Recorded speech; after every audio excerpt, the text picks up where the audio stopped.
Hello दोस्तों, कैसे हो आप सब। आशा करता हूँ कि सब अच्छे होंगे। तो चलिए आइए स्टार्ट करते हैं आज का वीडियो। और आज का वीडियो रहने वाला है सीटेट पेपर सेकंड।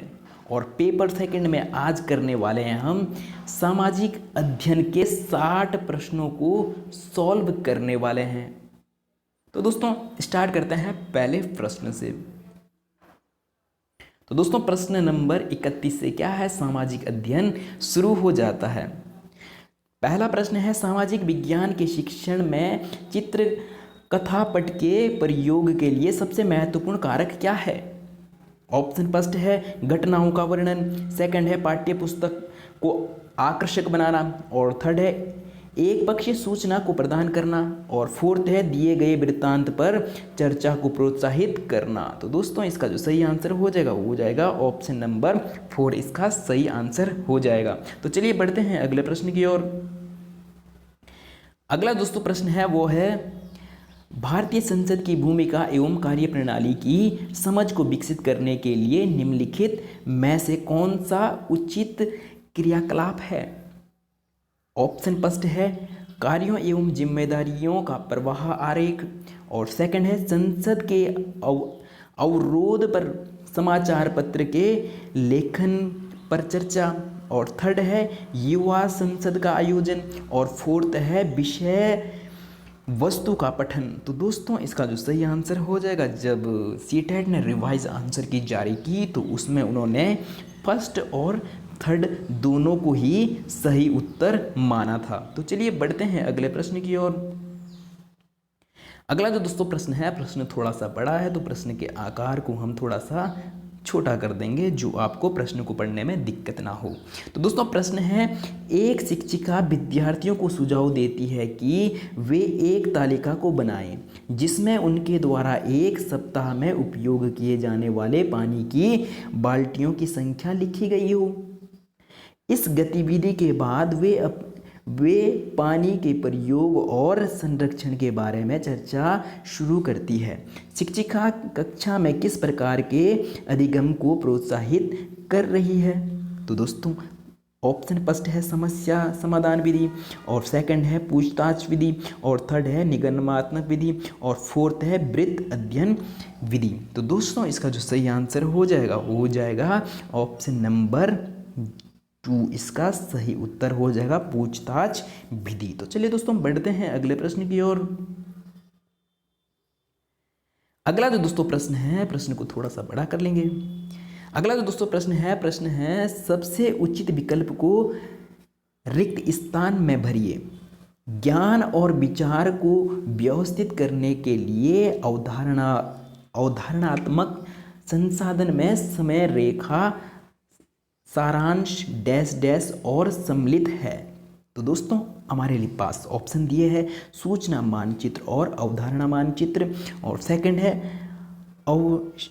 अन्वेषणात्मक सॉफ्टवेयर और प्रश्न बैंक, और थर्ड है शिक्षक प्रतिरूपण और दंड आरेख, और फोर्थ है स्मरण संकेत और समीक्षा प्रश्न। तो दोस्तों इसका जो सही आंसर हो जाएगा वो हो जाएगा ऑप्शन नंबर फर्स्ट, इसका सही उत्तर हो जाएगा। तो चलिए दोस्तों बढ़ते हैं अगले प्रश्न की ओर। अगला जो दोस्तों प्रश्न है, प्रश्न नंबर 35, क्रियाकलाप आधारित प्रश्न सामाजिक विज्ञान के पाठ को क्या करते हैं, लंबा बनाते हैं, विस्तृत बनाते हैं, आनंदमय बनाते हैं और विवादास्पद बनाते हैं। तो दोस्तों इसका जो सही आंसर हो जाएगा ऑप्शन नंबर 3, इसका क्या हो जाएगा, जो क्रियाकलाप पर आधारित सामाजिक विज्ञान के पाठ हैं वो आपको क्या बनाते हैं, आनंददायी बनाते हैं, आपके लेसन को क्या बनाते हैं, आनंददायी बनाते हैं। तो चलिए दोस्तों बढ़ते हैं अगले प्रश्न की ओर। अगला दोस्तों प्रश्न है, प्रश्न नंबर 36, सामाजिक समस्याओं की समझदारी को विकसित करने के लिए निम्नलिखित में से सबसे उचित विधि कौन सी है। भूमिका निर्वाह, और वृत्त अध्ययन, और चलचित्र प्रदर्शन, और चित्र निबंध। तो दोस्तों इसका जो सही आंसर हो जाएगा ऑप्शन नंबर बी या सेकंड सही उत्तर हो जाएगा। तो चलिए दोस्तों बढ़ते हैं अगले प्रश्न की ओर। अगला जो दोस्तों प्रश्न है, प्रश्न थोड़ा सा बड़ा है, इसलिए हम प्रश्न के आकार को थोड़ा सा क्या कर लेंगे, छोटा कर लेंगे। दोस्तों प्रश्न नंबर 37 है, एक शिक्षिका अपने विद्यार्थियों को सरकारी परियोजना के बारे में जानकारी प्राथमिक स्रोतों के माध्यम से देना चाहती है। निम्नलिखित में से कौन सी योजना अनुपयुक्त होगी? तो दोस्तों ऑप्शन फर्स्ट है सरकारी योजना पर पुस्तक की समीक्षा, और सेकंड है एक खंड विकास अधिकारी के साथ साक्षात्कार, और थर्ड है विद्यार्थियों के पड़ोस में लागू होने वाली योजनाओं पर सर्वे, और फोर्थ है विद्यार्थियों के पड़ोस में लागू होने वाली परियोजनाओं पर चर्चा पर एक रिपोर्ट। तो दोस्तों इसका जो सही आंसर हो जाएगा तो दोस्तों इसका सही आंसर हो जाएगा फर्स्ट, इसका क्या हो जाएगा, सही उत्तर हो जाएगा सरकारी परियोजनाओं पर पुस्तक की समीक्षा, क्या हो जाएगा, सही उत्तर हो जाएगा। तो चलिए बढ़ते हैं अगले प्रश्न की ओर। अगला जो दोस्तों प्रश्न है, प्रश्न नंबर 38, सामाजिक विज्ञान पर निम्नलिखित में से एक उचित और अर्थपूर्ण दंत अभ्यास को चुनिए। तो दोस्तों ऑप्शन नंबर फर्स्ट है अवधारणाओं के परीक्षण का एक मौलिक अभ्यास, और सेकंड है पठन सामग्री का सार, और थर्ड है पाठ्य पुस्तकों में से सही उत्तर ढूंढना, और फोर्थ है पिछले वर्ष का अभ्यास। तो दोस्तों इसका जो सही उत्तर हो जाएगा वो हो जाएगा ऑप्शन नंबर फर्स्ट। इसका क्या हो जाएगा, हमें क्या करना था, सामाजिक विज्ञान पर निम्नलिखित उचित अर्थपूर्ण दंत अभ्यास, तो क्या हो जाएगा, अवधारणाओं के परीक्षण का एक मौलिक अभ्यास। तो चलिए बढ़ते हैं अगले प्रश्न की ओर। अगला जो दोस्तों प्रश्न है, प्रश्न थोड़ा सा बड़ा है, इसलिए इसके आकार को थोड़ा सा हम छोटा कर लेंगे। प्रश्न है दोस्तों, लोकतांत्रिक संस्थाओं के प्रति विद्यार्थियों में दोषदर्शिता को रोकने के लिए निम्नलिखित में से कौन से दो विकल्प सबसे उचित होंगे? तो दोस्तों इसके आपको विकल्प नहीं दिख रहे हैं, तो प्रश्न को थोड़ा और छोटा कर लेंगे। प्रश्न को तो हमने पढ़ लिया, अब हम क्या पढ़ रहे हैं, इसके विकल्प पढ़ रहे हैं। आदर्श प्रणाली एवं सिद्धांत पर बल देना, सेकंड है संस्थानों के बदलाव में असंभावनाओं को इंगित करना, और थर्ड है सी है सामाजिक विषमता की अपरिहार्यता पर बल देना, और डी है जागरूक जनता की भूमिका को इंगित करना। तो दोस्तों इसका जो सही उत्तर हो जाएगा ऑप्शन नंबर क्या है, सेकंड सही उत्तर हो जाएगा। ए और डी क्या है, सही है। तो चलिए बढ़ते हैं अगले प्रश्न की ओर। प्रश्न नंबर 40। तो दोस्तों प्रश्न है, उच्च प्राथमिक स्तर के सामाजिक विज्ञान की कक्षा में लैंगिक भूमिका पर विद्यार्थियों की बातचीत को प्रोत्साहित करने के लिए सबसे उत्तम विधि निम्नलिखित में से कौन सी होगी? आपको दोस्तों क्या करना है, उच्च प्राथमिक स्तर पर सामाजिक विज्ञान की कक्षा में लैंगिक भूमिका पर विद्यार्थियों की बातचीत को क्या करना है, प्रोत्साहित करना है। तो आप कौन सी विधि का प्रयोग करने वाले हैं? अनुभवों पर निर्देशित चर्चा, और विशेषज्ञ द्वारा व्याख्यान, और प्रदर्शनी में जाना, और लास्ट है विद्यार्थियों द्वारा इंटरनेट में ढूंढना। तो दोस्तों आप क्या करेंगे, लैंगिक भूमिका के लिए आप क्या कर रहे हैं, बातचीत या प्रोत्साहन करने के लिए आप क्या करेंगे, फर्स्ट ऑप्शन सही उत्तर हो जाएगा। अनुभवों पर क्या करेंगे, अनुभवों पर निर्देशित चर्चा कराएंगे। जो आपके कक्षा के छात्र हैं उनके जो व्यक्तिगत अनुभव है उन पर आप क्या कराएंगे, चर्चा कराएंगे। तो चलिए बढ़ते हैं अगले प्रश्न की ओर। अगला दोस्तों प्रश्न है, प्रश्न नंबर 41। पोर्टफोलियो सतत एवं व्यापक मूल्यांकन का एक महत्वपूर्ण माध्यम है क्योंकि यह है क्रियान्वित करना सरल होता है, न्यूनतम सूचना प्रदान करता है, विद्यार्थियों में कौशल विकास को इंगित करता है, और अनिवार्य है। तो दोस्तों इसका जो सही आंसर हो जाएगा, पोर्टफोलियो किसके लिए, सतत एवं व्यापक मूल्यांकन का क्या करता है, एक महत्वपूर्ण माध्यम है। किस चीज़ का, विद्यार्थियों में कौशल के विकास को इंगित करता है। तो चलिए दोस्तों हम बढ़ते हैं अगले प्रश्न की ओर। अगला जो दोस्तों प्रश्न है प्रश्न नंबर 45। जब आप विद्यार्थियों को एक ऐतिहासिक स्मारक दिखाते हैं तब आप उन्हें किस प्रकार के अधिगम के स्रोत से सीखने के लिए प्रोत्साहित कर रहे हैं? प्राथमिक स्रोत, पाठ्य स्रोत, लेखा चित्रकला संसाधन और पारंपरिक लोक संसाधन। तो दोस्तों इसका जो सही उत्तर हो जाएगा प्राथमिक स्रोत। वो क्या हो जाएगा, आप जब विद्यार्थियों को क्या एक स्मारक दिखाने के लिए ले जा रहे हैं तो वो क्या हो जाएगा, प्राथमिक स्रोत के अंतर्गत आ जाएगा। तो चलिए दोस्तों हम बढ़ते हैं अगले प्रश्न की ओर। अगला प्रश्न थोड़ा सा बड़ा है। कल्पना कीजिए कि आपको श्रीरंगपट्टनम के युद्ध और टीपू सुल्तान की मौत के बारे में खबर देने वाले दो पुराने अखबार मिलते हैं। एक अखबार ब्रिटेन का है और दूसरा मैसूर का। दोनों अखबारों के लिए इन घटनाओं के बारे में एक एक सुर्खी लिखी है। तो कक्षा 8 के इतिहास की पाठ्य पुस्तक में इस क्रियाकलाप को शामिल करने का क्या कारण होगा? तो दोस्तों हमारे पास ऑप्शन दे रखा है। पहला ऑप्शन है विद्यार्थियों में लिखने के कौशल को विकसित करना, और सेकंड है विद्यार्थियों में विचारों की विविधता की अवधारणा को विकसित करना।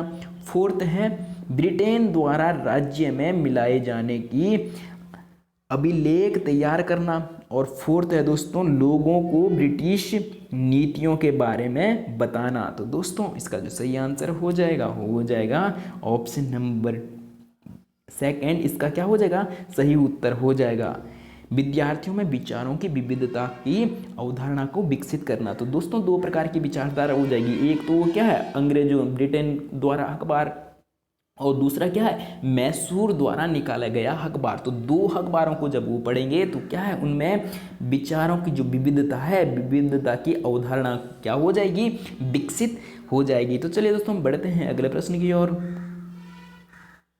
अगला जो दोस्तों प्रश्न है प्रश्न नंबर 44।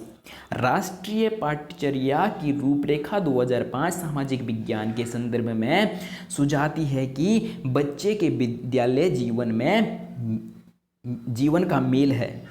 तो दोस्तों ऑप्शन फर्स्ट है कक्षा के जीवन से होना चाहिए, बाहर के जीवन के साथ होना चाहिए, और थर्ड है किताबी ज्ञान से जुड़ा होना चाहिए, और फोर्थ है शिक्षकों की अपेक्षाओं के साथ होना चाहिए। तो दोस्तों इसका जो सही आंसर हो जाएगा वो हो जाएगा जो आपकी 2005 की क्या है, NCERT है, बाहर के जीवन के साथ क्या होना चाहिए, साथ होना चाहिए सामाजिक विज्ञान।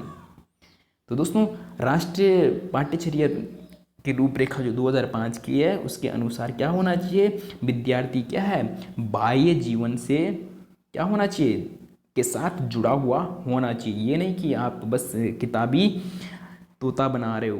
तो चलिए बढ़ते हैं अगले प्रश्न की ओर। अगला जो दोस्तों प्रश्न है प्रश्न नंबर 45। सबसे उचित विकल्प चुनिए। उच्च प्राथमिक स्तर के विद्यालयों को सामाजिक विज्ञान की परियोजनाओं के तहत क्षेत्र भ्रमण कराने को कहा जा सकता है, जिससे कि ऑप्शन फर्स्ट है यह विद्यार्थियों के लिए भागीदारी बढ़ाता है और आनंदमय होता है, और सेकंड है यह अवधारणाओं और विचारों के साथ वास्तविकताओं की तुलना करने में योग्य बनाता है, और थर्ड है दोस्तों विद्यार्थी व्यस्त रहते हैं और शिक्षक अन्य कामों में। तो दोस्तों ऐसा तो बिल्कुल नहीं करना है कि विद्यार्थी व्यस्त रहेंगे और शिक्षक अन्य काम करेंगे, तो आप एक ऐसा शिक्षक नहीं बनेंगे। और फोर्थ है यह परियोजना पूर्ण करने की अनिवार्य आवश्यकताओं को पूरा करता है। दोस्तों ये भी नहीं होगा। अब फर्स्ट और सेकंड बचे, तो सेकंड क्या हो जाएगा, इसका सही आंसर हो जाएगा, क्योंकि सेकंड में क्या है, यह अवधारणाओं और विचारों के साथ क्या वास्तविकताओं को क्या है, वास्तविकताओं की क्या कर रहा है, तुलना कर रहा है। तो इसलिए ऑप्शन नंबर सेकंड क्या हो जाएगा, सही हो जाएगा। तो चलिए दोस्तों बढ़ते हैं अगले प्रश्न की ओर। अगला जो दोस्तों प्रश्न है प्रश्न नंबर 46, उच्च प्राथमिक स्तर पर भूगोल के शिक्षक के लिए निम्न में से कौन सी विधि सबसे अधिक उपयोगी रहेगी? परिचर्चा, क्षेत्र भ्रमण, कहानी सुनाना, वाद विवाद। तो दोस्तों क्या आप ज्योग्राफी की क्या हो शिक्षक हो तो आप क्या करेंगे, ज़्यादा से ज़्यादा क्षेत्रीय भ्रमण करवाओगे। तो चलिए दोस्तों बढ़ते हैं अगले प्रश्न की ओर। अगला जो दोस्तों प्रश्न है प्रश्न नंबर 47, उच्च प्राथमिक स्तर पर सामाजिक एवं राजनीतिक जीवन की पाठ्य पुस्तक का शिक्षण निम्नलिखित में से एक उपागम पर बल देता है। ऑप्शन फर्स्ट है वास्तविक जीवन की स्थितियों से सीखना, और सेकंड है परिभाषाओं द्वारा सीखना, और थर्ड है रटकर सीखना, और फोर्थ अवधारणाओं के संश्लेषण से सीखना। तो दोस्तों ये तो क्या रटकर तो आप बिल्कुल नहीं सीखेंगे, और परिभाषाओं द्वारा सीखना और ये भी नहीं होगा। तो इसका जो दोस्तों सही आंसर हो जाएगा ऑप्शन नंबर ए, इसका सही उत्तर हो जाएगा। आप क्या करेंगे, वास्तविक जीवन की परिस्थितियों से सीखेंगे तो ज़्यादा टाइम तक उसको क्या है याद रख सकते हैं। तो चलिए बढ़ते हैं अगले प्रश्न की ओर, इसका फर्स्ट सही हो जाएगा। तो चलिए दोस्तों बढ़ते हैं अगले प्रश्न की ओर। अगला जो दोस्तों प्रश्न है प्रश्न नंबर 48, विभिन्न प्रकार के बाजार। आप क्या है विभिन्न प्रकार के क्या बाजार विषयों को पढ़ाने के लिए निम्नलिखित में से कौन सी परियोजना सबसे उचित मानेंगे? तो दोस्तों आप किस विषय में पढ़ा रहे हैं, विभिन्न बाजारों के बारे में पढ़ा रहे हैं। तो ऑप्शन फर्स्ट है अखबारों और पत्रिकाओं से बाजार पर कोलाज तैयार करना, और सेकंड है शॉपिंग मॉल में बच्चे जाने वाले उत्पादों को देखने के लिए जाना, और थर्ड है दुकानदारों के उत्पादों को खरीदने व बेचने के दामों की तुलना करना, और फोर्थ है कक्षा में बाजारों से खरीदे हुए उत्पादों की प्रदर्शनी लगाना। तो दोस्तों इसका जो सही उत्तर हो जाएगा रिवाइज आंसर की आने पर इसके दो आंसरों को क्या माना गया था, सत्य माना गया था। फर्स्ट और थर्ड क्या हो जाएंगे, सही उत्तर हो जाएंगे। आप क्या करा रहे हो, विभिन्न प्रकार के बाजारों के बारे में क्या करवा रहे हो, पढ़ा रहे हो। तो आप क्या करेंगे, पहला काम तो आप करेंगे कि अखबारों और पत्रिकाओं से बाजार पर कोलाज तैयार करवाएंगे, और सेकंड क्या करेंगे, दुकानदारों के उत्पादों को खरीद व बेचने के दामों की क्या करेंगे, तुलना करवाएंगे। तो दोस्तों फर्स्ट और थर्ड क्या हो जाएंगे, दोनों ही सत्य हो जाएंगे। बढ़ते हैं अगले प्रश्न की ओर, प्रश्न नंबर 49। तो दोस्तों प्रश्न है अशोक के अधिकतर अभिलेख निम्नलिखित लिपियों में से किस लिपि में लिखे गए थे? तो दोस्तों इसका जो सही आंसर हो जाएगा, पहले ऑप्शन को चेक कर लेते हैं, देवनागरी, ब्राह्मी, तमिली और ओचकी। तो दोस्तों इसका जो सही आंसर हो जाएगा ऑप्शन नंबर सेकंड, इसका सही उत्तर हो जाएगा ब्राह्मी लिपि में अशोक के अधिकतर अभिलेख लिखे गए हैं। तो चलिए बढ़ते हैं अगले प्रश्न की ओर। अगला जो दोस्तों प्रश्न है प्रश्न नंबर 50, कुछ आरंभिक हिंदू मंदिरों में एक हॉल होता था जहां लोग इकट्ठा हो सकते थे, इस स्थान को कहा जाता था। तो दोस्तों जो प्राचीन मंदिर थे, प्राचीन मंदिर में क्या एक हॉल हुआ करता था जहां पे लोग इकट्ठा हुआ करते थे, उस स्थान को क्या कहा जाता था, प्रदक्षिणापद, मंडप, ग्राम बोजका और गर्भगृह। तो दोस्तों उसे क्या कहा जाता था, मंडप कहा जाता था। ऑप्शन नंबर सेकंड इसका सही उत्तर हो जाएगा। तो चलिए बढ़ते हैं अगले प्रश्न की ओर। अगला जो दोस्तों प्रश्न है प्रश्न नंबर 51, विनय पिटक ग्रंथ निम्नलिखित में से किससे संबंधित है? संस्कृत व्याकरण, महावीर के उपदेश और जरतुष के विचार और बौद्ध संघ के नियम। तो दोस्तों इसका जो सही उत्तर हो जाएगा वो हो जाएगा ऑप्शन नंबर डी, बौद्ध संघ के नियम। विनय पिटक किससे संबंधित है दोस्तों, बौद्ध धर्म के नियम से संबंधित है। तो चलिए बढ़ते हैं अगले प्रश्न की ओर।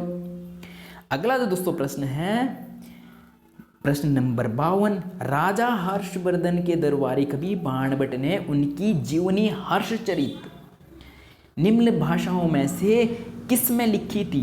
उर्दू, संस्कृत, प्राकृत और हिंदी। तो दोस्तों इसका जो सही आंसर हो जाएगा ऑप्शन नंबर सेकंड, संस्कृत सही उत्तर हो जाएगा। तो चलिए बढ़ते हैं अगले प्रश्न की ओर। अगला दोस्तों प्रश्न है प्रश्न नंबर 53। जैन और बौद्ध भिक्षुणियों के लिए आरंभिक विहार बने होते थे।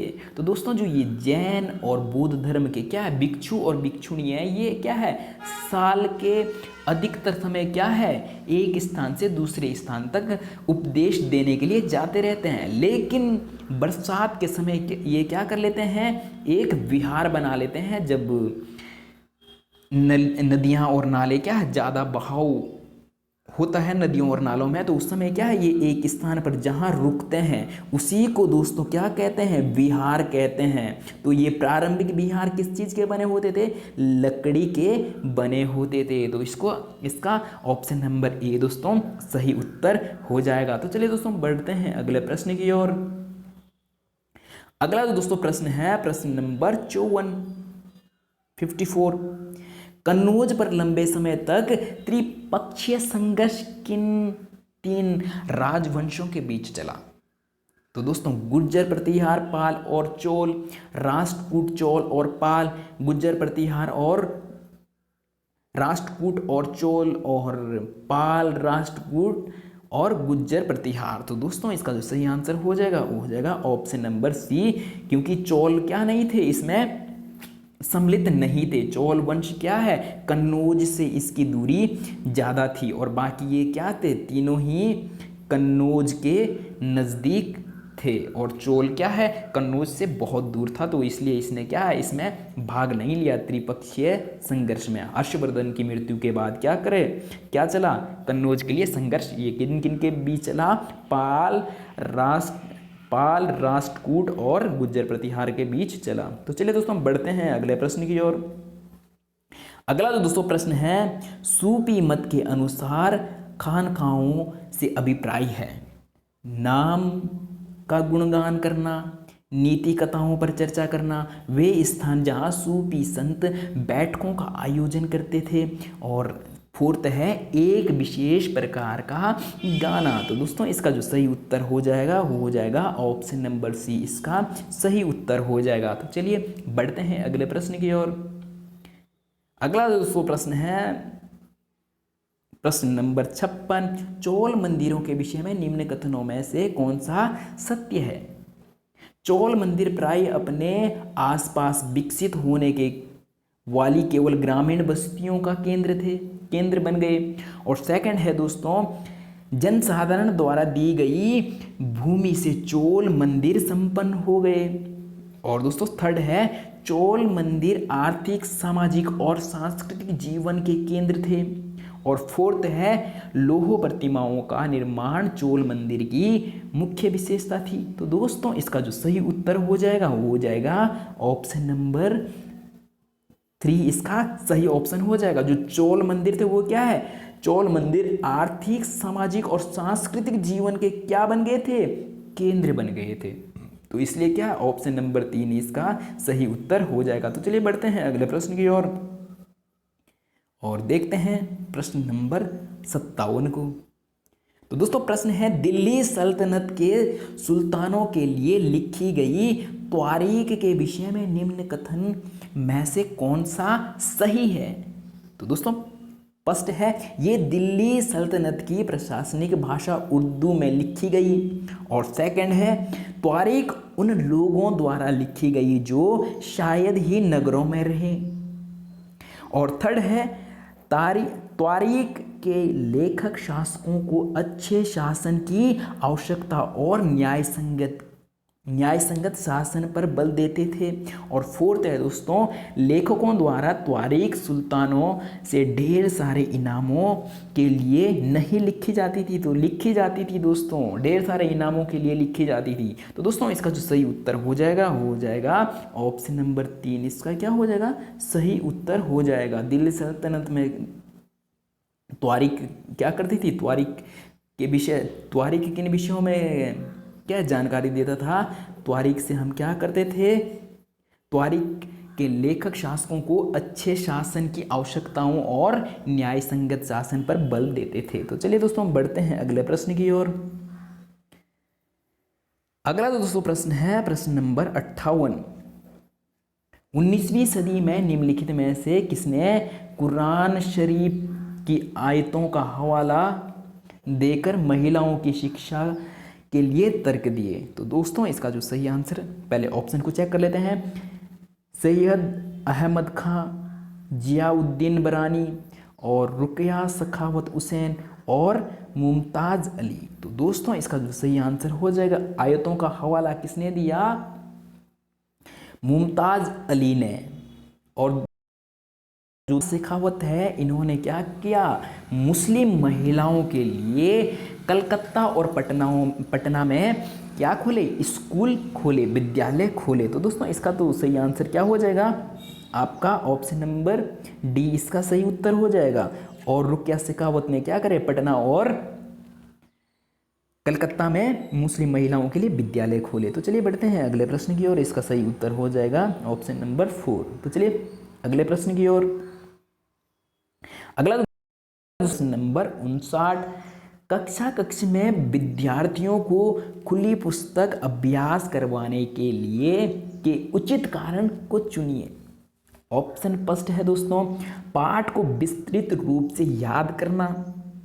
सेकंड है पाठ को किसी विशिष्ट प्रश्नों के संदर्भ में पढ़ाना। और थर्ड है बिना तैयारी के विद्यार्थियों का मूल्यांकन करना। और फोर्थ है पाठ्य भाषा के प्रयोग को प्रोत्साहित करना। तो दोस्तों इसका जो सही आंसर हो जाएगा ऑप्शन नंबर सेकंड। इसका क्या हो जाएगा? सही उत्तर हो जाएगा। कक्षा में विद्यार्थियों की खुली पुस्तक अभ्यास कराने के लिए आप क्या किसको सबसे उचित मानेंगे? पाठ को किसी विशिष्ट प्रश्नों के संदर्भ में पढ़ाना। तो चलिए बढ़ते हैं अगले प्रश्न की ओर। अगला तो दोस्तों प्रश्न है प्रश्न नंबर 60। सामाजिक विज्ञान के विषय के अध्ययन का महत्व इसलिए है क्योंकि बच्चे इससे क्या करते हैं? फर्स्ट है भूत की घटनाओं के मूल्यांकन कर सकते हैं, मतलब बीता हुआ समय। और सेकंड है प्राकृतिक संसाधनों को संरक्षित कर सकते हैं। और थर्ड है लोकतंत्र के बारे में विस्तार से सीख सकते हैं। और फोर्थ है समाज और उसके पर्यावरण को समझ सकते हैं। तो दोस्तों इसका जो सही उत्तर हो जाएगा ऑप्शन नंबर 4। इसका क्या हो जाएगा? सही उत्तर हो जाएगा। तो चलिए दोस्तों बढ़ते हैं अगले प्रश्न की ओर। अगला जो दोस्तों प्रश्न है, यूराल पर्वत अलग करता है अफ्रीका और एशिया को, एशिया और यूरोप को, अफ्रीका और यूरोप को, उत्तर अमेरिका और दक्षिण अमेरिका को। तो दोस्तों यूराल पर्वत कहाँ है? एशिया और यूरोप के मध्य है।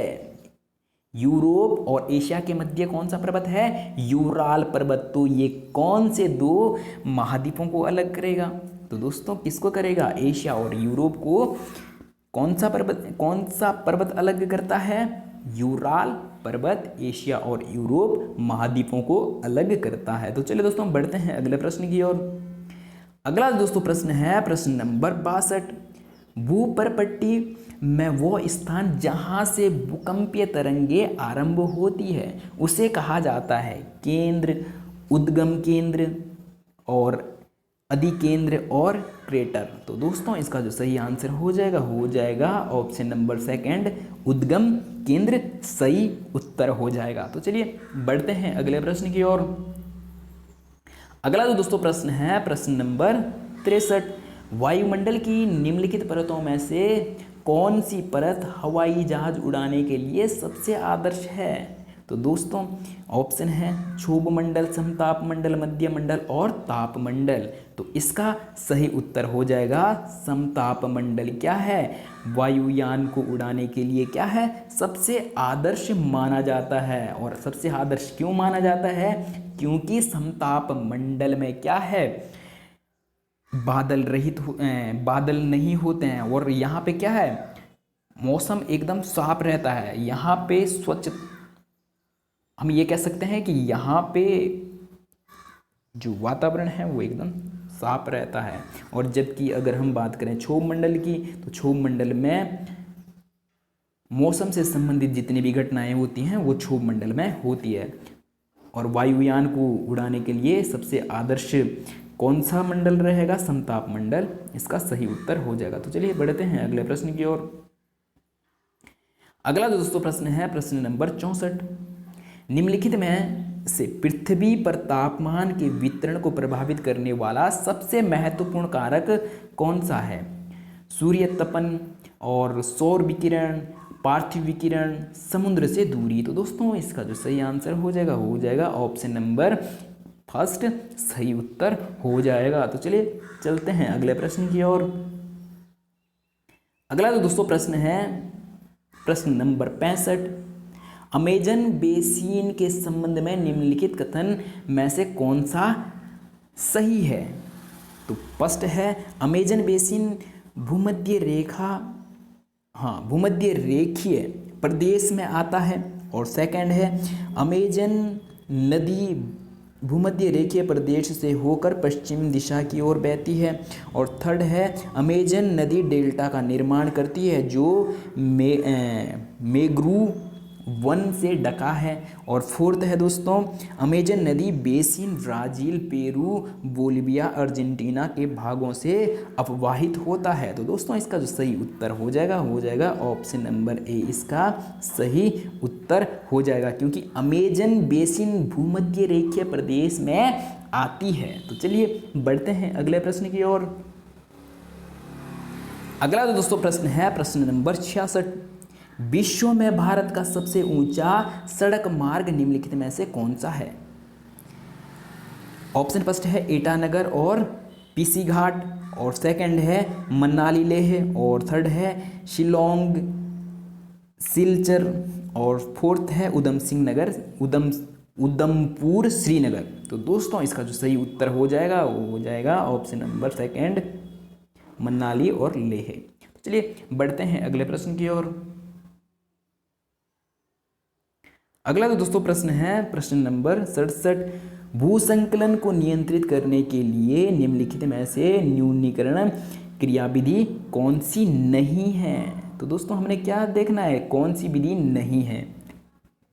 तो दोस्तों फर्स्ट है भूसंकलन प्रवण क्षेत्रों की पहचान के लिए संकट मानचित्र, और सेकंड है भूमि को खिसकने से बचाने के लिए प्रतिधारी दीवार का निर्माण करना, और थर्ड है भूसंकलन को रोकने के लिए वनस्पति आवरण को कम करना, और फोर्थ है दोस्तों भूसंकलन की गतिशीलता को नियंत्रित करने के लिए स्थायी अफवाह का नियंत्रण सुनिश्चित करना। तो दोस्तों इसमें जो सही आंसर हो जाएगा वो हो जाएगा ऑप्शन नंबर 3। इसका क्या हो जाएगा, हमें पूछा है कौन सा नहीं है, तो ये ऑप्शन नंबर 3 कह रहा है कि भूसंकलन को रोकने के लिए वनस्पति आवरण को कम करना। तो दोस्तों अगर हम वनस्पति आवरण को कम करेंगे तो क्या हो जाएगा, भूसंकलन और बढ़ेगा। तो हमें यही पूछा था कि कौन सा नहीं है, तो ऑप्शन नंबर 3 नहीं है। तो चलिए बढ़ते हैं अगले प्रश्न की ओर। अगला दोस्तों प्रश्न है प्रश्न नंबर 68। निम्नलिखित में से किसके उत्पाद को काला सोना कहा जाता है?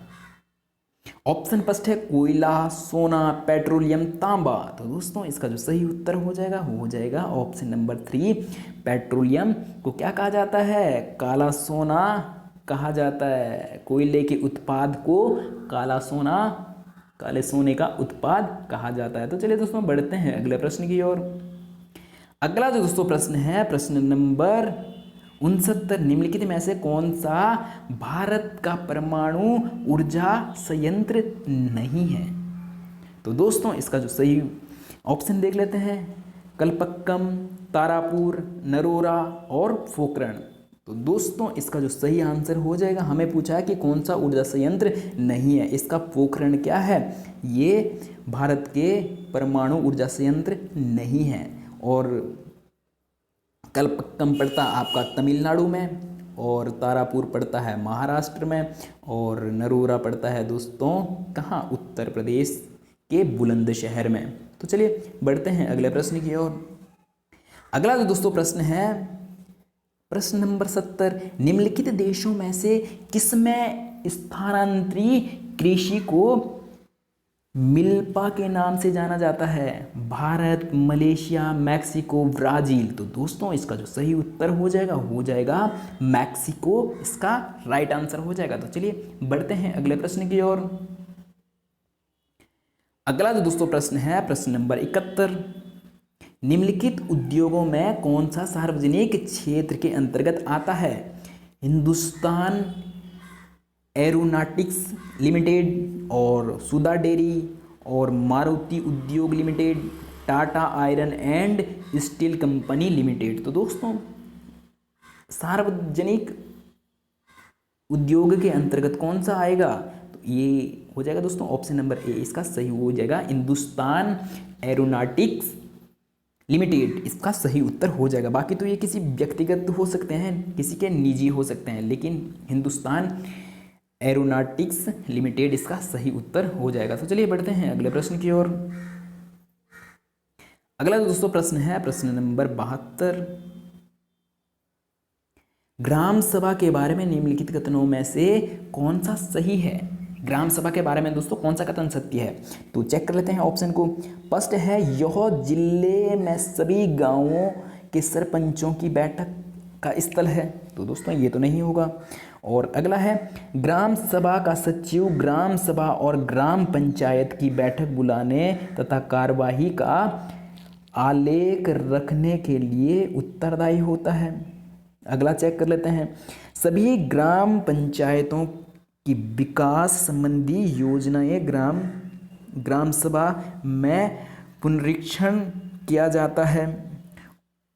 और फोर्थ है दोस्तों, ग्राम सभा सभी ग्राम पंचायतों को धनराशि का वितरण का नियमित करती है। तो दोस्तों ये भी क्या है, नहीं होगा। तो फर्स्ट, सेकंड और थर्ड में से कौन सा होगा? तो दोस्तों इसका जो सही आंसर हो जाएगा ऑप्शन नंबर सेकंड, इसका सही उत्तर हो जाएगा। ग्राम सभा के बारे में कौन सा कथन सत्य है? तो ग्राम सभा का सचिव ग्राम सभा और ग्राम पंचायतों की बैठक बुलाने तथा कार्यवाही का आलेख रखने के लिए उत्तरदायी होता है। तो दोस्तों इसका सही ऑप्शन हो जाएगा, सेकंड ऑप्शन सही उत्तर हो जाएगा। तो चलिए बढ़ते हैं अगले प्रश्न की ओर। और अगला प्रश्न थोड़ा सा बड़ा है। प्रश्न नंबर 73, लोकतंत्र में लोगों की सहभागिता पर दिए गए निम्नलिखित दो कथन ए और बी विचार कीजिए और सही उत्तर का चयन करना है। तो दोस्तों प्रथम कथन है, लोकतंत्र में सामाजिक आंदोलन को संगठित करना सरकार और उसके कार्यों को चुनौती देने का एक तरीका है। बिल्कुल सही बात है। और सेकंड है दोस्तों, लोकतंत्र सभी लोगों की भागीदारी होने की अनुमति देता है, लेकिन समाज के सभी वर्गों के लोग ऐसा करने में समर्थ नहीं होते। तो दोस्तों दोनों ही बातें क्या है, दोनों ही कथन सत्य है। तो इसलिए क्या है, ऑप्शन नंबर बी इसका सही उत्तर हो जाएगा। तो चलिए बढ़ते हैं अगले प्रश्न की ओर। अगला दोस्तों प्रश्न है प्रश्न नंबर 74, निम्नलिखित में से कौन सा तिब्बत का राष्ट्रीय ग्रंथ है? बुद्ध सांगा, केसर सांगा और सिद्ध सांगा और निर्वाण सांगा। तो दोस्तों तिब्बत का जो क्या है राष्ट्रीय ग्रंथ है वो कौन सा है? केसर सांगा सही उत्तर हो जाएगा। तो चलिए बढ़ते हैं अगले प्रश्न की ओर। अगला जो दोस्तों प्रश्न है प्रश्न नंबर 75, पटवारी लेखपाल द्वारा दिए गए कार्यों के विषय में ए और बी दो कथन दिए गए हैं, उन पर विचार कीजिए और निम्नलिखित में से सही उत्तर का चयन कीजिए। तो दोस्तों प्रथम कथन है, पटवारी एक गांव अथवा गांवों के समूह की भूमि का अद्यतन लेखा जोखा रखता है। और सेकंड है, पटवारी अपने अधिकार क्षेत्र में उगाई गई फसलों के बारे में सरकार को सूचना देने के लिए उत्तरदायी होता है। तो दोस्तों इसका जो सही आंसर हो जाएगा ऑप्शन देख लेते हैं, ए और बी दोनों गलत, ए सही बी गलत। तो दोस्तों ये क्या है, दोनों ही कथन क्या है, सत्य है। तो ऐसा कौन सा ऑप्शन है, ऑप्शन नंबर 2 क्या है, सत्य हो जाएगा। ए और बी दोनों क्या है, इसमें सत्य को दर्शाया गया, तो ऑप्शन नंबर सेकंड इसका सही उत्तर हो जाएगा। तो चलिए दोस्तों बढ़ते हैं अगले प्रश्न की ओर। प्रश्न है, निम्नलिखित कथनों में से कौन सा कथन लोकतंत्र के संबंध में गलत है? तो दोस्तों लोकतंत्र के संबंध में कौन सा कथन गलत है, चेक कर लेते हैं। ऑप्शन नंबर फर्स्ट है लोकतंत्र में देश के नागरिकों को अपनी पसंद का नेता चुनने की छूट होती है। तो बिल्कुल दोस्तों होती है, तो ये तो सत्य बात है। अगला है लोकतंत्र में नागरिक को कुछ स्वतंत्रताएं प्राप्त होती है। बिल्कुल स्वतंत्रताएं भी प्राप्त होती है। और थर्ड है लोकतंत्र में एक शासक के पास देश पर शासन करने की संपूर्ण ताकत होती है। चलो अगला देख लेते हैं लास्ट। लोकतंत्र में लोग लिए गए निर्णयों पर प्रश्न उठाते हैं। तो दोस्तों बिल्कुल प्रश्न उठाते हैं। तो इसका जो दोस्तों सही आंसर हो जाएगा ऑप्शन नंबर 3 सही हो जाएगा। लोकतंत्र में क्या है, लोकतंत्र में शासक के पास देश का क्या शासन करने की पूर्ण ताकत होती है। तो दोस्तों ऐसा नहीं है कि एक ही आदमी क्या है पूरे देश पर क्या कर रहा है, शासन कर रहा है। तो चलिए बढ़ते हैं अगले प्रश्न की ओर। इसका सही आंसर हो जाएगा ऑप्शन नंबर 3। चलते हैं अगले प्रश्न की ओर। अगला जो दूसरा प्रश्न है प्रश्न नंबर 77। अभियानों के फलस्वरूप महिलाओं के संरक्षण के लिए नए कानून बने। निम्नलिखित प्रताड़नाओं में से एक के कारण महिलाओं को संरक्षित करने के लिए 2006 में एक कानून बना। तो ऑप्शन है घरेलू हिंसा, यौन प्रताड़ना, बच्चों के साथ दुर्व्यवहार और असमान वेतन। तो दोस्तों इसका जो सही उत्तर हो जाएगा 2006 में कौन सा कानून बना, घरेलू हिंसा। ये कब बना दोस्तों, 2006 में। तो चलिए दोस्तों बढ़ते हैं अगले प्रश्न की ओर। अगला जो दोस्तों प्रश्न है प्रश्न नंबर 78। संचार माध्यम के संदर्भ में निम्नलिखित कथन में से कौन सा गलत है। तो दोस्तों संचार के माध्यम से कौन सा कथन गलत है, हमें गलत ऑप्शन की पहचान करनी है। विज्ञापनों द्वारा धन कमाया जाता है, तो बिल्कुल कमाते हैं दोस्तों। और सेकंड है जनसंचार द्वारा उद्योग में लाई जाने वाली तकनीकें बदलती रहती हैं। तो दोस्तों जनसंचार में जो क्या है तकनीकें हैं वो बिल्कुल समय परिवर्तन के साथ तकनीकें भी बदलती रहती है। और थर्ड है दोस्तों जनसंचार को लोगों तक जानकारी पहुंचाना एक महत्वपूर्ण कार्य है, सही बात है। और फोर्थ है संचार माध्यम की कार्यप्रणाली में नियमित सरकारी हस्तक्षेप नहीं होता है। तो ये दोस्तों सही है। तो नियमित रूप से क्या है हस्तक्षेप रहता है, जो संचार माध्यम की प्रणाली में नियमित सरकार हस्तक्षेप करती है। तो दोस्तों सरकार क्या है हस्तक्षेप नहीं करती है, इसमें संचार माध्यम की प्रणाली में कार्यप्रणाली में क्या सरकार हस्तक्षेप नहीं करती है। तो इसलिए क्या हमें नहीं पूछा था। तो ऑप्शन नंबर 4 क्या हो जाएगा, सही उत्तर हो जाएगा। तो चलिए दोस्तों बढ़ते हैं अगले प्रश्न की ओर। अगला जो दोस्तों प्रश्न है प्रश्न नंबर 79। समाचार चैनल पर विज्ञापन का मूल्य निर्धारित होता है चैनल की लोकप्रियता पर और दर्शकों की मांग पर, और थर्ड है बड़े व्यापारी घरानों पर और कंपनी क्षेत्र पर। तो दोस्तों इसका जो सही आंसर हो जाएगा ऑप्शन नंबर फर्स्ट, इसका सही उत्तर हो जाएगा। समाचार चैनल पर जो विज्ञापन है विज्ञापन का मूल्य किस पर निर्भर होता है, चैनल की लोकप्रियता पर। जितने ही लोकप्रिय चैनल पर आप क्या अपना विज्ञापन देना चाहेंगे उतने ही ज़्यादा आपको क्या है बिल पे करना पड़ेगा, पैसा पे करना पड़ेगा। तो चलिए दोस्तों बढ़ते हैं अगले प्रश्न की ओर। अगला जो दोस्तों प्रश्न है प्रश्न नंबर 80। प्रश्न है दोस्तों जनहित याचिका PIL के संदर्भ में नीचे दिए गए दोनों कथन पर विचार कीजिए और सही उत्तर का चयन कीजिए। कथन है दोस्तों पहला कथन है यह एक ऐसी व्यवस्था है जिसके माध्यम से सरकार के क्रियाकलापों के विषय में आवश्यक जानकारी प्राप्त करते हैं। चलो अगला देख लेते हैं। यह एक ऐसी व्यवस्था है जिसके माध्यम से किसी व्यक्ति या संस्था को जिनके अधिकारों का उल्लंघन हुआ है उन्हें न्याय पाने के लिए उच्च न्यायालय या सर्वोच्च न्यायालय में याचिका दायर करने का अधिकार दिया गया है। तो दोस्तों इसका जो सही उत्तर हो जाएगा ए तो दोस्तों क्या है गलत है और बी आपका क्या है सही है, बी सही है। तो ऐसा ऑप्शन कौन सा है, ऑप्शन नंबर 3 क्या है इसका सही उत्तर हो जाएगा। तो चलिए दोस्तों ए गलत है और बी क्या हो जाएगा दोस्तों सही। तो ऐसा ऑप्शन हमें कौन सा है, ऑप्शन नंबर 3 दिया गया है, ये उसका सही उत्तर हो जाएगा। तो चलिए बढ़ते हैं अगले प्रश्न की ओर। अगला जो दोस्तों प्रश्न है, संसद के प्रश्नकाल सत्र के संबंध में ए और बी दो कथनों पर विचार कीजिए और निम्नलिखित कथनों में से सही विकल्प का चयन कीजिए। तो दोस्तों संसद के बारे में, जो संसद में प्रश्नकाल होता है, प्रश्नकाल का समय होता है, उसके संबंध में हमें क्या है, दो कथन दे रखे हैं। तो प्रथम कथन को देख लेते हैं। सांसद सरकार के कामकाज के बारे में जानकारी प्राप्त करते हैं। और सेकंड है, यह एक ऐसी व्यवस्था है जिसमें कार्यकारिणी विधायिका को नियंत्रित करती है। तो दोस्तों इसका जो सही उत्तर हो जाएगा वो जाएगा ऑप्शन ए। तो क्या है, बिल्कुल सत्य है, लेकिन ऑप्शन 2 क्या है, सत्य नहीं है। यह एक ऐसी व्यवस्था है जिसमें कार्यकारिणी विधायिका को क्या नियंत्रित करती है। तो इसका जो सही उत्तर हो जाएगा वो हो जाएगा दोस्तों ऑप्शन नंबर ए, इसका क्या हो जाएगा, सही उत्तर हो जाएगा। प्रथम सत्य और द्वितीय गलत, तो ऐसा ऑप्शन में कौन सा है, ऑप्शन नंबर 5। तो चलिए बढ़ते हैं अगले प्रश्न की ओर। अगला जो दोस्तों प्रश्न है प्रश्न नंबर 82। न्यायिक समीक्षा पर दिए गए निम्नलिखित दो कथन ए और बी पर विचार कीजिए और सही उत्तर का चयन कीजिए। तो दोस्तों प्रथम कथन है, संसद द्वारा पारित किया गया कानून संविधान के आधारभूत ढांचे का उल्लंघन करता है तो न्यायपालिका ऐसे कानून को रद्द कर देती है। तो दोस्तों बिल्कुल सही बात कही है।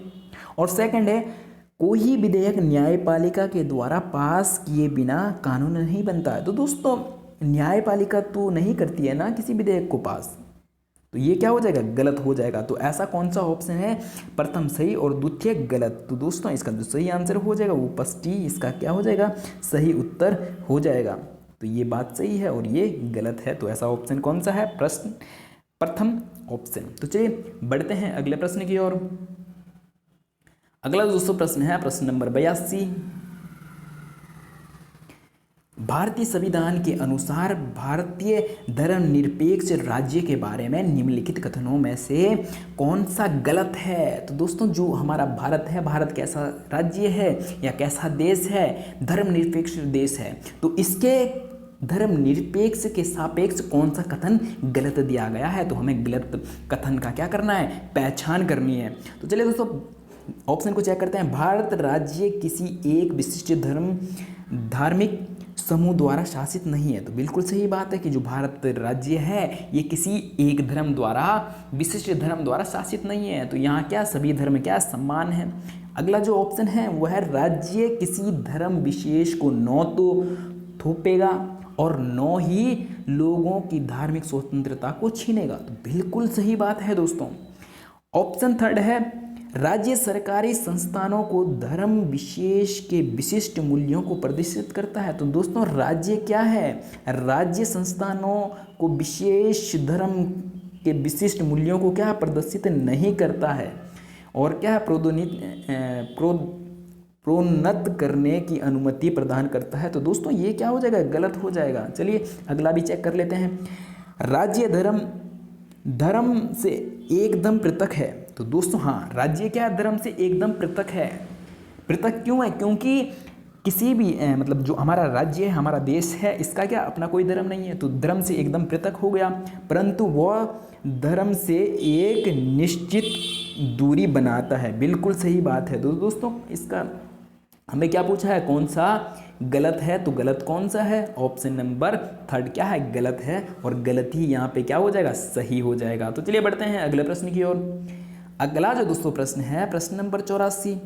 भारत राज्य की सरकार किस प्रकार की है। जो भारत राज्य की सरकार है वो किस प्रकार की है, साम्यवादी सरकार, पूंजीवादी सरकार और अध्यक्षात्मक सरकार और लोकतंत्रात्मक सरकार। तो दोस्तों इसका आंसर तो सभी को क्या है, आता ही होगा। तो चलिए बता ही देते हैं, ऑप्शन नंबर डी इसका सही उत्तर हो जाएगा। तो चलिए दोस्तों बढ़ते हैं अगले प्रश्न की ओर। अगला जो दोस्तों प्रश्न है प्रश्न नंबर 85। जातीय समानता को प्रचलित करने के लिए निम्नलिखित में से किसने सत्यशोधक समाज की स्थापना की। दोस्तों सत्यशोधक समाज की स्थापना किसने की। जाति समानता को प्रचलित करने के लिए सत्य शोधक समाज की स्थापना किसने की? घासीदास और नारायण गुरु, हरिदास और ज्योतिराव फुल्ले। तो दोस्तों इसका जो सही उत्तर हो जाएगा वो हो जाएगा ज्योतिराव फुल्ले ने क्या है, सत्य शोधक समाज की क्या करी, स्थापना करी। और किसके लिए करी? जातीय समानता को प्रचलित करने के लिए। तो चलिए बढ़ते हैं अगले प्रश्न की ओर। अगला जो दोस्तों प्रश्न है प्रश्न नंबर 86। 29 मार्च 1857 को बैरकपुर में अपने अफसरों पर हमला करने के आरोप में निम्नलिखित में से किसको फांसी पर लटकाया गया? भगत सिंह, राजगुरु, सुखदेव। तो दोस्तों इनको तो क्या एक ही दिन फांसी पर लटकाया गया था। तो 1857 में किसको, बैरकपुर में जो क्या अपने अफसरों पर हमला करा था उसमें किसको फांसी दी गई थी? मंगल पांडे। तो मंगल पांडे इसका सही उत्तर हो जाएगा। तो चलिए बढ़ते हैं अगले प्रश्न की ओर। अगला जो दोस्तों प्रश्न है प्रश्न नंबर 87 और ये थोड़ा सा प्रश्न बड़ा है तो आपको छोटे छोटे अक्षरों में दिख रहा होगा। दोस्तों प्रश्न है अंग्रेजों की सर्वोच्चता नीति के संबंध में निम्नलिखित कथनों में से कौन सा कथन सत्य है? ऑप्शन फर्स्ट है, इसने घोषित किया कि यदि भारत शासन की मृत्यु बिना पुरुष वारिस की होती है तो उसके साम्राज्य का अधिग्रहण कर लिया जाएगा। तो इसका मतलब है दोस्तों कि अगर क्या है भारत में किसी शासक की मृत्यु हो जाती है और उसकी मृत्यु के बाद उसका कोई पुत्र नहीं है तो साम्राज्य को क्या अधिग्रहण किया जाएगा। और सेकंड है, कंपनी का दावा था कि उसकी सत्ता सर्वोच्च है इसीलिए वो भारतीय राज्यों से ऊपर है। ठीक है, अच्छी बात है। और थर्ड ऑप्शन को देख लेते हैं, इसने इस बात पर बल दिया कि प्राच्य जानकारी के विपरीत यूरोपीय जानकारी देने की तारीख व्यवहारिक रूप से लाभकारी है। और फोर्थ है दोस्तों, इसने घोषित किया कि इंग्लैंड में कोई अन्य व्यापार करने वाला समूह ईस्ट इंडिया कंपनी से स्पर्धा नहीं कर सकेगा। तो दोस्तों इसमें जो इसका सही उत्तर हो जाएगा वो हो जाएगा ऑप्शन नंबर सेकंड। क्या हो जाएगा, अंग्रेज क्या मानते थे? अंग्रेज कंपनी का दावा था, जो अंग्रेजों की कंपनी है उसका दावा था कि उसकी सत्ता क्या है, उसकी सत्ता क्या सर्वोच्च है, इसलिए वो भारत राज्यों से ऊपर हैं। ऑप्शन नंबर सेकंड इसका सही उत्तर हो जाएगा। तो चलिए बढ़ते हैं अगले प्रश्न की ओर। अगला दोस्तों प्रश्न है प्रश्न नंबर 88। ग्रहों के निम्नलिखित समूहों में किस समूह के चारों ओर छल्ले हैं? दोस्तों ऑप्शन फर्स्ट है शनि, शुक्र, मंगल। तो दोस्तों मंगल के तो नहीं है, शनि, बृहस्पति, यूरेनस, और शनि, नेपच्यून, मंगल, और शनि, शुक्र, नेपच्यून। तो दोस्तों इसका जो सही आंसर हो जाएगा ऑप्शन नंबर सेकंड इसका सही उत्तर हो जाएगा। तो चलिए बढ़ते हैं अगले प्रश्न की ओर।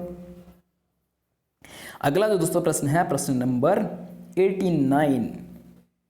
तो दोस्तों ये आज का सेकंड लास्ट प्रश्न है। तो अगर आप हमारे सारथी कोचिंग सेंटर में पहली बार हो तो सारथी कोचिंग सेंटर को ज़रूर से सब्सक्राइब करें, और अगर आप हमारे साथ पहले से आए हुए हैं तो दोस्तों वीडियो को ज़रूर से ज़रूर लाइक करें। तो दोस्तों पढ़ते हैं 79वें प्रश्न को। पृथ्वी को भू आब के रूप में वर्णित किया जाता है, निम्नलिखित में सही विकल्प चुनिए। पृथ्वी ध्रुवों के पास थोड़ी चपटी है। तो दोस्तों पृथ्वी क्या ध्रुवों के पास थोड़ी चपटी है, बिल्कुल सही बात है। पृथ्वी 9 तो अधिक गर्म है और 9 ही अधिक ठंडी है, ठीक है, सही बात है। और थर्ड है, पृथ्वी की 2/3 सतह पर जल से ढकी हुई है। और फोर्थ है, जीवन के लिए अनुकूल परिस्थितियां केवल पृथ्वी पर पाई जाती है। तो दोस्तों इसका जो सही उत्तर हो जाएगा वो हो जाएगा फर्स्ट, इसका सही उत्तर हो जाएगा। तो चलिए दोस्तों बढ़ते हैं अगले प्रश्न। हमें किसके बारे में पूछा है? सब कथन सत्य है, बातें सब सत्य है, लेकिन हमें भूभाग के बारे में पूछा था। तो भूभाग किसे कहते हैं? जो पृथ्वी का जो आकार है ध्रुवों की ओर से चपटा है और बीच से उभरा हुआ है, उसी आकार या आकृति को क्या कहते हैं? भूभाग कहते हैं। बाकी ये सारी बातें सही है, लेकिन हमें क्या है, भूभाग के संबंध में पूछा गया था, तो इसलिए ऑप्शन नंबर फर्स्ट क्या हो जाएगा? सही हो जाएगा। तो चलिए बढ़ते हैं अगले प्रश्न की ओर। अगला जो दोस्तों प्रश्न है ये आज के लिए अंतिम प्रश्न हो जाएगा। प्रश्न नंबर 90, पृथ्वी से चंद्रमा का केवल एक ही भाग दिखाई पड़ता है, क्यों? ऑप्शन फर्स्ट है, चंद्रमा अपने अक्ष पर एक चक्कर पूरा करने से कहीं अधिक समय पृथ्वी का चक्कर पूरा करने में लगाता है। सेकंड को चेक कर लेते हैं, चंद्रमा पृथ्वी का एक चक्कर पूरा करने में जितना समय लेता है उतना ही समय अपने अक्ष पर एक चक्कर पूरा करने में लेता है। दोस्तों बिल्कुल सही बात है। और थर्ड है, चंद्रमा केवल पृथ्वी का चक्कर लगाता है परंतु अपने अक्ष पर नहीं। तो दोस्तों बिल्कुल नहीं, चंद्रमा अपने अक्ष पर भी चक्कर लगाता है और इसके पृथ्वी के चारों ओर भी क्या लगाता है, चक्कर लगाता है। और पृथ्वी के चारों ओर चक्कर लगाने को कौन सी गति कहते हैं, परिक्रमण। और अपने अक्ष पर गति करने को क्या कौन सी गति कहते हैं, घूर्णन। तो दोस्तों ऑप्शन नंबर 4 है, चंद्रमा पृथ्वी का एक चक्कर नहीं लगाता, केवल अपनी अक्ष पर चक्कर लगाता है। तो दोस्तों ये भी बिल्कुल गलत बात है। तो दोस्तों इसका जो सही आंसर हो जाएगा वो हो जाएगा ऑप्शन नंबर 2, क्या है, सही उत्तर हो जाएगा। तो चलिए दोस्तों आज के लिए इतना ही। और अगर आपने हमारे चैनल को सब्सक्राइब नहीं करा तो कृपया करके सब्सक्राइब करें और वीडियो को लाइक करें। चलिए आज के लिए इतना ही, धन्यवाद।